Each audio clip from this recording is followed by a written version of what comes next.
explain why Sherman Alexie has been chosen to give the Arthur Miller Freedom to Write lecture on Sunday night. And also to explain perhaps why his work is being highlighted at the Pamela Voices Festival, which focuses so frequently on works in translation. Because Sherman Alexie does write in English and was born in this country. I'd like to start with a 6-word Sherman Alexie story from Narrative magazine. It's contemporary Sherman Alexie at his most playful and serious. He's sort of the bard of the urban Indian.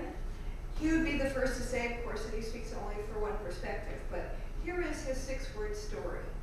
It's called The Human Comedy. My ex-wife, my brother, they eloped. So that has many ramifications and echoes you can imagine. Here's the beginning of another comic story and a serious story from Sherman Alexie, also from Narrative magazine. You can find these online. It's called Idolatry, and it deals with the reality TV show known as American Idol. I'm just going to read a few lines, the opening.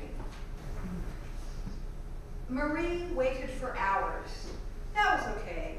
She was Indian, and everything Indian. Powwows, funerals, and weddings required patience. This audition wasn't Indian, but she was ready when they called her name. What are you going to sing, the British man asked. Every reservation girl loves Patsy Cline, she said. So that's Sherman Alexie opening a short story. Sherman is essentially one of the most widely read and lauded American Indian writers of our time. He's a poet, a short story writer, a novelist, a screenwriter, a director, and a stand-up comic. His most recent collection of stories and poems, War Dances, was awarded the Penn Faulkner Grant Award last month. His YA novel, The Absolutely True Diary of a Part-Time Indian, which draws in part on his own upbringing on the reservation in Washington, won the 2007 National Book Award. His first novel, Reservation Blues, won the Penn Hemingway Award. His short stories have been awarded the Penn Malibu Award with Richard Ford, and his work appears regularly in the New Yorker. But before I go into Sherman Alexie specifics, let me take a detour into American Indian history. And also note that Alexie himself refers to himself as an Indian. And he says he considers the term Native America a guilty liberal expression, so I'm going to use the term Indian. I think that it's useful to remember that American Indian literature and literary traditions, even tribal backgrounds, are not monolithic. There is not one American Indian history or culture. There are hundreds of tribal peoples today represented throughout the United States, and who knows how many there were before the beginning of contact with Europeans. Alexie is an enrolled Spokane Coeur d'Alene Indian from Well-Pinted, Washington. He grew up on the Spokane Indian Reservation. When his first book, The Business of Fancy Dancing, was published by Hanging Loose Press in Brooklyn in 1992, he commented on his background at that point. So we're going back really into another era, 1992. Native American writing, he said, is about survival.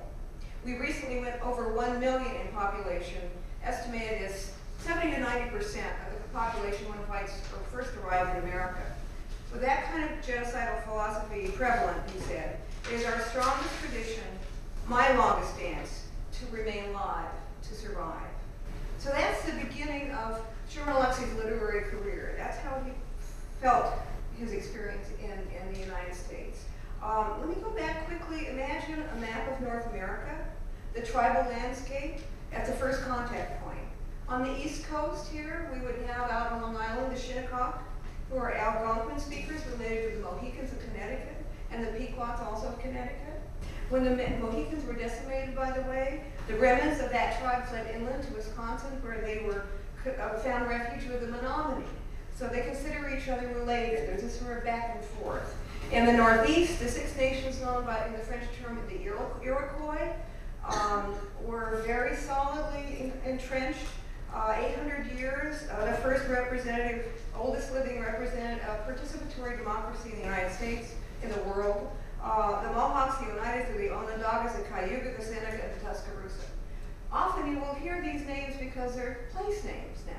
we think of them as places that we travel through, but they were at one point in the history of this continent the names of tribal peoples. In fact, Benjamin Franklin and Thomas Jefferson drew inspiration from the Iroquois nation, that confederacy with creating a representative democracy in the United States. In the Mid-Atlantic region, you had the Lenape, later known as the Delaware. Toni Morris's novel, A Mercy, captures quite well the intersection of the Lenape, the indentured servants from Europe, and the slaves from Africa who came into this country and all worked together before color began to define the slavery, skin color. In the southeast, there were the Cherokee, further south the Seminole, and the Great Plains, there were the Creek, the Crow, the Choctaw. The northern plains reservation warriors like the Apache and the Sioux, and through the Rockies, the Nez Perce, the Blackfoot, the Flathead, in the southwest, the Navajo, the Hopi, Kiowa, and Alaska, the Inuit and the Athabascan. All of these tribal peoples with cultures and languages and histories they told each other.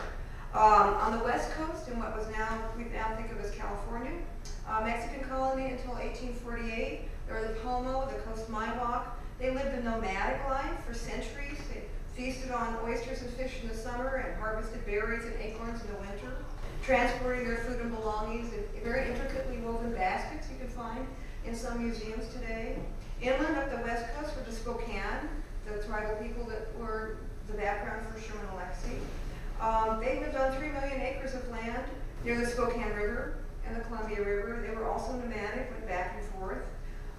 In 1981, President Rutherford B. Hayes declared the Spokane Indian Reservation their new and smaller home. And he kind of consolidated and separated out them into the Coeur d'Alene, the Flathead, and the Colville Indians. So even though his parents are Spokane, his mother, and Coeur d'Alene, his father, they actually are from related tribal peoples. Initiatives to destroy language, culture, and stories and religious practices. So you can take a look back, go Google a sense of American history. There was the Dawes Act. There was the Bureau of Indian Affairs Religious Crimes Code, which authorized agents to force or imprison anyone who was using religious practices or cultural practices that were considered not part of civilizing of the Indian. Children were put into boarding schools, taken away from families. So for a great point in the early 20th century, to know and speak one's tribal language, to tell the stories, might have been considered illegal. Therefore, what happened? A lot of people stopped speaking the language and kept things incredibly secret and private. So Sherman comes along. But before Sherman, there were some writers who began to open out from this secrecy and the sense of taboo also the American government began to have a different attitude and began to try to restore some of the tribal knowledge, but it was often in terms of an anthropological restoration as opposed to having tribal peoples themselves. The 60s civil rights movement came along, the American Indian movement came along, and a group of people began to write stories that began to open the door once again. So there's Vine Deloria, who was a Standing Rock Sioux, who wrote Custer Died for Your Sins. He pointed out that, he was actually dealing with religion and spirituality because his family, his father had a master's degree in theology, and he was descended from one of the first Christian converts in that tribe. In 1969, also, a Pulitzer Prize went to Scott Monaday, who was Kiowa, who was writing about his own family. Not far behind came the generation of Simon Ortiz and Joy Parjo, and Louise Erdrich, who is Ojibwe and German and French Canadian, who said the other day, memory is all. Ours is an oral history with mnemonic devices. She, by the way, is now studying Ojibwe, which at the time she first heard her father using the language, her grandfather used the language in prayer, she thought it was sort of like Latin in the Catholic church she attended. She thought it was used to tell, stories, to pray. And she has said recently that learning the language for her is a life-altering experience. You see the world in a different way. And also, there's Leslie Marmon Silko. So essentially, here we have Sherman Alexie born in 1965 into